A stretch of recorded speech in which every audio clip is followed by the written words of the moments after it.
Now, this weekend saw the 2-year anniversary of the United States, Joe Biden's withdrawal from Afghanistan.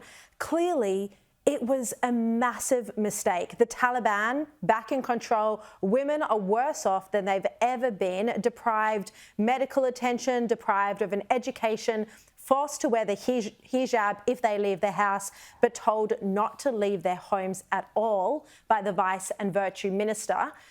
I mean, how much of a debacle has this been, particularly for women?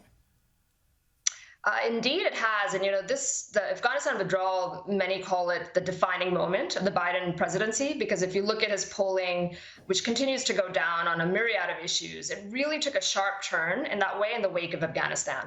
And after the 2-year anniversary is just a reminder of that. There's a couple of stats that everybody remembers: $80 billion worth of top grade military equipment left behind, 100 plus Americans and allies stranded, 13 servicemen members died in that withdrawal. And people will never forget that, and it'll always bubble up at the anniversary or elsewhere. But there's an important point, I think, that it's good to not get lost in all of this, which is that there is a divergence in the U.S. of what our view is on foreign policy, and kind of there's a return or renaissance of non-interventionalism. And I think his decision to withdraw from Afghanistan was actually popular and still remains popular. More than 50% of the country does not want the U.S. engaged in these long-term nation-building wars, even as bad as the state of women is or otherwise over there. But the withdrawal and the way it was done after 20 years of blood, treasure, and tears invested in that is something that I think is going to live on in infamy.